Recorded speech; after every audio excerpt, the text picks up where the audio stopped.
കേരളം ഇതുവരെ നേരിട്ടിട്ടില്ലാത്ത കടുത്ത സാമ്പത്തിക പ്രതിസന്ധിയിലൂടെയാണ് കടന്നുപോകുന്നതെന്ന് മുഖ്യമന്ത്രി ഡി. സതീശൻ. എന്നാൽ പുതിയ നികുതികളൊന്നും ചുമത്താതെ ലഭ്യമായ പരിധികൾക്കുള്ളിൽ നിന്നുകൊണ്ട് പുതുയുഗ കേരളത്തിലേക്കുള്ള പ്രയാണമാണ് സർക്കാർ ലക്ഷ്യമിടുന്നതെന്നും അദ്ദേഹം വാർത്താസമ്മേളനത്തിൽ വ്യക്തമാക്കി.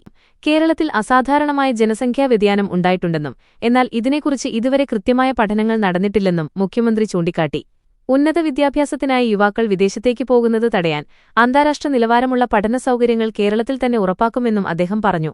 മിഷൻ സമുദ്ര കേരളവും സിൽവർ ഇക്കോണമിയും കേരളത്തെ പൂർണ്ണമായും ഒരു തുറമുഖ നഗരമാക്കുക എന്ന ലക്ഷ്യത്തോടെയാണ് മിഷൻ സമുദ്ര കേരളം പദ്ധതി വിഭാവനം ചെയ്തിരിക്കുന്നത്. രാജ്യത്താദ്യമായി സിൽവർ ഇക്കോണമി നടപ്പാക്കുന്ന സംസ്ഥാനമായി കേരളം മാറും. വയോജനങ്ങളെക്കൂടി സംസ്ഥാനത്തിന്റെ സമ്പദ്വ്യവസ്ഥയുടെ ഭാഗമാക്കുകയാണ് ഇതിലൂടെ ലക്ഷ്യമിടുന്നത്. സംസ്ഥാനത്ത് വൻകിട നിക്ഷേപകരെ ആകർഷിക്കുന്നതിനായി പുതിയ ലാൻഡ് പോളിസി ഭൂനയം നടപ്പിലാക്കും. കണ്ടെത്താനാകാതെ കിടക്കുന്ന ഭൂമി നിക്ഷേപകർക്ക് വിട്ടുനൽകും. ഊർജ്ജമേഖലയിൽ 1500 മെഗാവാട്ട് വൈദ്യുതി ഉൽപ്പാദിപ്പിക്കാൻ കഴിയുന്ന പദ്ധതികൾ, കേരളീയ ഉൽപ്പന്നങ്ങൾക്കായി പ്രത്യേക ബ്രാൻഡ് എം. വാസുദേവൻ നായരുടെ സ്മരണയ്ക്കായി കൾച്ചറൽ പാർക്ക് എന്നിവയും നടപ്പിലാക്കുമെന്ന് മുഖ്യമന്ത്രി അറിയിച്ചു.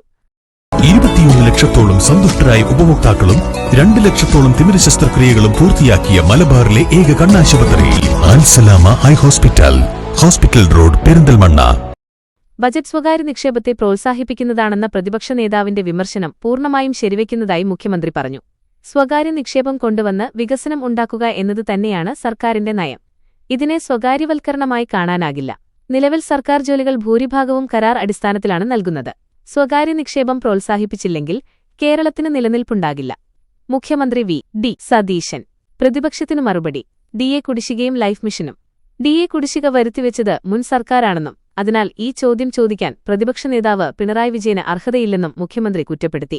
കുടിശ്ശിക നൽകില്ല എന്ന് സർക്കാർ പറഞ്ഞിട്ടില്ലെന്നും അദ്ദേഹം വ്യക്തമാക്കി. കാർഷിക ഉൽപ്പന്നങ്ങളിൽ നിന്ന് വീര്യം കുറഞ്ഞ മദ്യം നിർമ്മിക്കുമെന്നത് LDF സർക്കാരിന്റെ പ്രഖ്യാപനമായിരുന്നു. എന്നാൽ കഴിഞ്ഞ 10 വർഷമായി അവർ അതിന് നികുതി നിശ്ചയിക്കുകയോ 1 ലിറ്റർ മദ്യമെങ്കിലും ഉൽപ്പാദിപ്പിക്കുകയോ ചെയ്തില്ല. UDF സർക്കാർ അതിന്റെ ടാക്സ് റേറ്റ് നിശ്ചയിക്കുക മാത്രമാണ് ചെയ്തത്. ലൈഫ് മിഷൻ പദ്ധതിയെക്കുറിച്ച് ബജറ്റിൽ പരാമർശമില്ല. ഈ പദ്ധതി വന്നതോടെ പട്ടികജാതി പട്ടികവർഗ വിഭാഗക്കാർക്ക് ലഭിക്കുന്ന വീടുകളുടെ എണ്ണത്തിൽ കുറവുണ്ടായി. കിഫ്ബി പദ്ധതി പൂർണ്ണമായി നിർത്തലാക്കില്ല. എന്നാൽ നിലവിലുള്ള കിഫ്ബി മോഡലുമായി മുന്നോട്ടു പോകാനാകില്ല. മുൻ പിണറായി വിജയൻ സർക്കാരാണ് PM ശ്രീ പദ്ധതിയിൽ ഒപ്പുവെച്ചത്. അതിൽ നിന്നും സംസ്ഥാനത്തിനിനി പിന്മാറാൻ കഴിയില്ല. പദ്ധതിയുമായി മുന്നോട്ടു പോകാൻ സർക്കാർ നിർബന്ധിതരാണെങ്കിലും സ്കൂൾ കരിക്കുലത്തെ ബാധിക്കുന്ന ഒരു കാര്യവും അനുവദിക്കില്ലെന്നും മുഖ്യമന്ത്രി കൂട്ടിച്ചേർത്തു.